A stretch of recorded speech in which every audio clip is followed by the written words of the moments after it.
mind, hand and heart the way the God wants us to do it. And the same thing has happened in this case. It's a crushed foot with polytrauma. A 65-year-old male with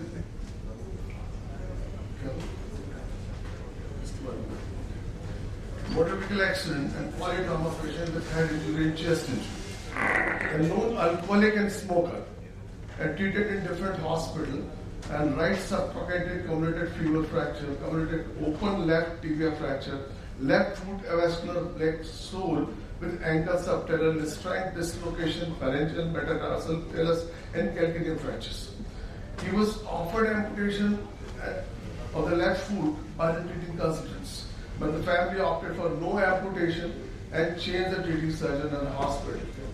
This is the, you can see, comminuted femur and grossly comminuted tibia compound tibia.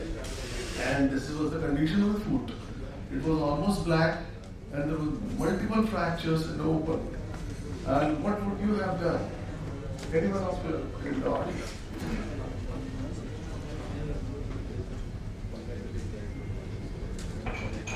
What is the suggestion?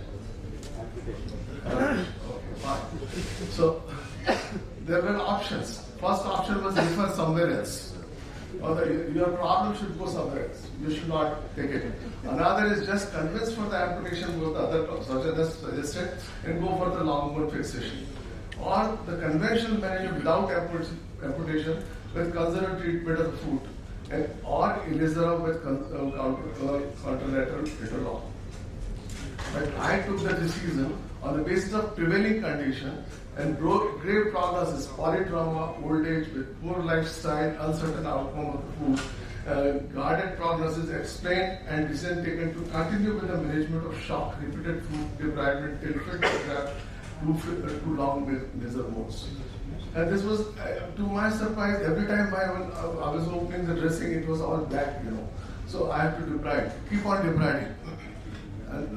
And I had to fix it with the K wires. And I put more K wires also. I do not have here X-ray. And the patient was debrided repeatedly, and we have opted for a good infection control in this case and conserved with the plaster and traction in the relevant limb.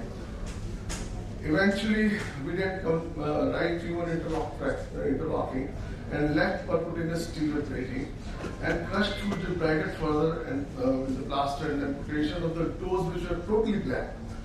And limitation was we could not provide traction to both the limbs because the foot we were not able to fix on the traction table. So there was a suboptimal reduction, but however it was acceptable. Same was the case with the tibia, and it was acceptable because the joint line was maintained, and there was some shortening though. Mid outcome was right femur united, and weight bearing was continuing in that particular patient. Left tibia appeared better, but with shortening. It was all you can see that the wound was healed and it was looking better. And the foot was exposed and plantar surface, scanty dorsal tissue cover also started getting a relation all around. So ultimately I skin grafted it both after amputation of the 4th toe, and patient stopped follow-up. His heart probably he is done with me, and he should get treatment from the local doctors. And he was, continuing to walk on the foot, and he removed the plaster also. And ultimately, what happened? He had a fall, and tibial got infected, K-wire loosened, an infection, skin graft, got hypertrophic related foot. You can see the bias and the foot deformity and hypertension it doesn't here. But the solace was that the femur was united and patient was able to walk on it with the walker support. So this was the condition, and I saw again, I removed the plate, you can see the holes here, and then I debrided the foot also, and ultimately I had to put in fix it, because earlier on I was not able to pass wire, and now I have passed wires, and I put it into and started respecting proximity, and got some length there and union also. And foot, since it was infected, I did treatment, and ultimately we had started distracting by transsterer wire. So some space is created here. So in fact, in the end, I will be able to orthodox the foot and you can see the good regenerate and united subtrochanteric fracture. And lesson is, Ilizarov fixation immediately after a skin graft, if I would have done, probably the patient would not have had a fall, and these particular complications would not have occurred. But another lesson, one must do Ilizarov when one is really confident that one will be able to give a good outcome as far as this particular issue is concerned. So this is what I did, and this is how I thought. And it's still continuing, probably I'll continue.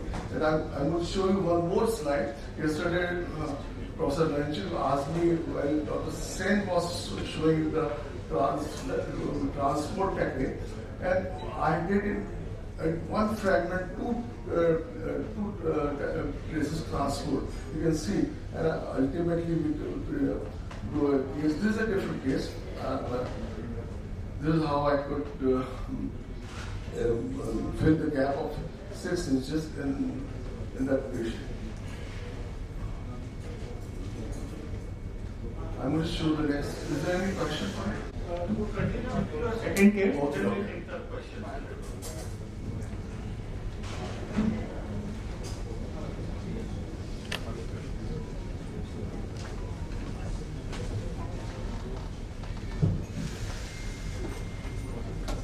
Okay, this is a case which has given multiple lessons, and I acknowledge the presence of my friend Dr. Bhatnagar. He is a master of STO, and he was my roommate also.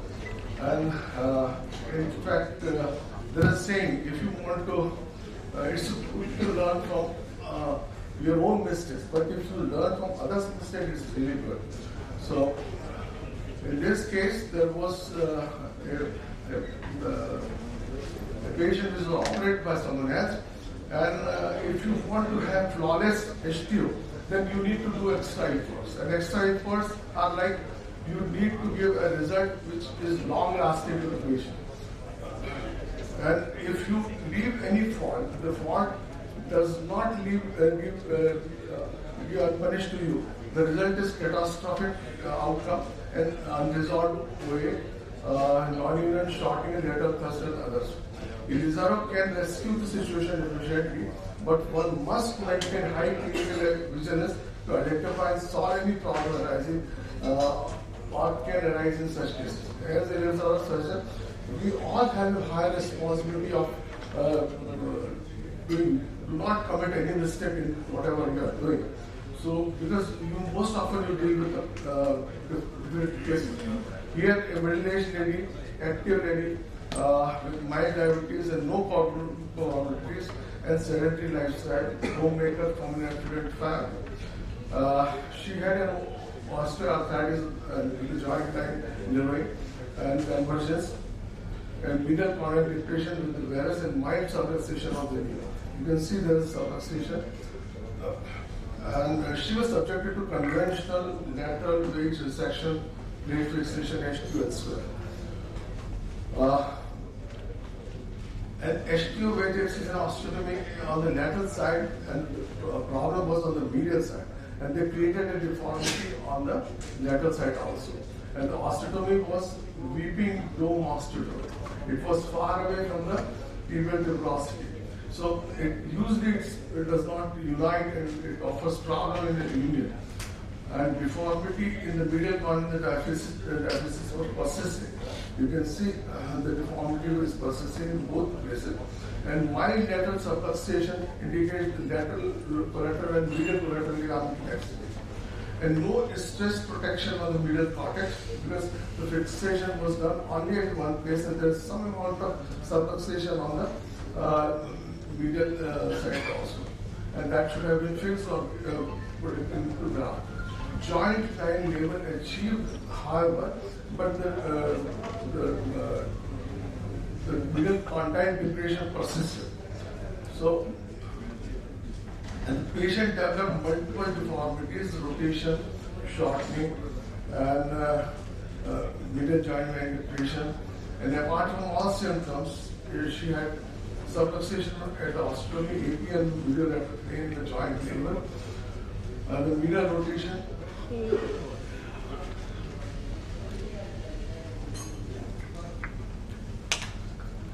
Adductor lurch, whereas at the non-union collateral laxity in the proximal ligament proper, vitamins 2 loosening were also there.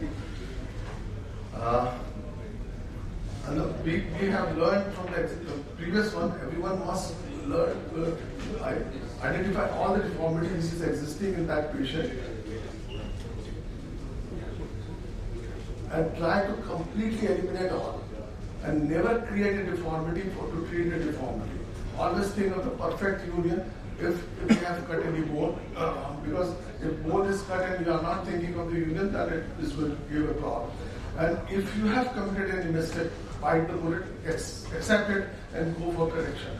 Keep updating as you have not one person which you are dealing, your whole family and the society are creating a problem. And opted for the laser fixation and compression at the fracture site, non-union, and fibulectomy of the tibia. Calculated all the deformities and tried to correct it, and they all got corrected, but non-union still persisted. The fibula got united by compression. And you can see there was a non-union persisting. However, all the deformity is gone completely. And I had to change the policy from compression. I had to restrict and achieve length and redo the fibulectomy. Multiple drilling with spin shift QR was also done to increase the osteogenesis at the site of fracture. And extra caution always better than pseudo confidence. And always check the paralysis before union. A patient wanted to get rid of the fixator, so I put her in the plaster. And that way she started, see the way the limb lurch and the loss of cadence and shortening, which you can see before the operation.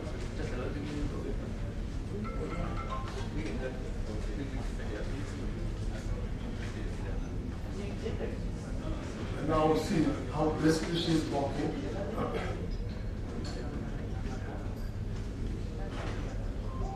This is just before the removal of the fixator.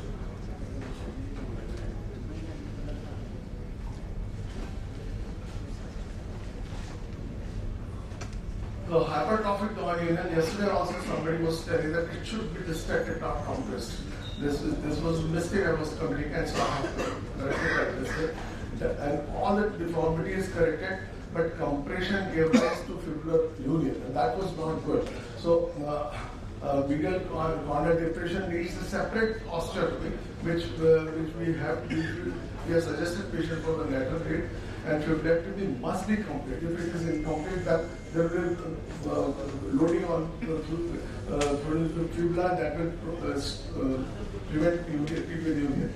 Incomplete fibulectomy promotes group sharing through fibula and maintains non-union period.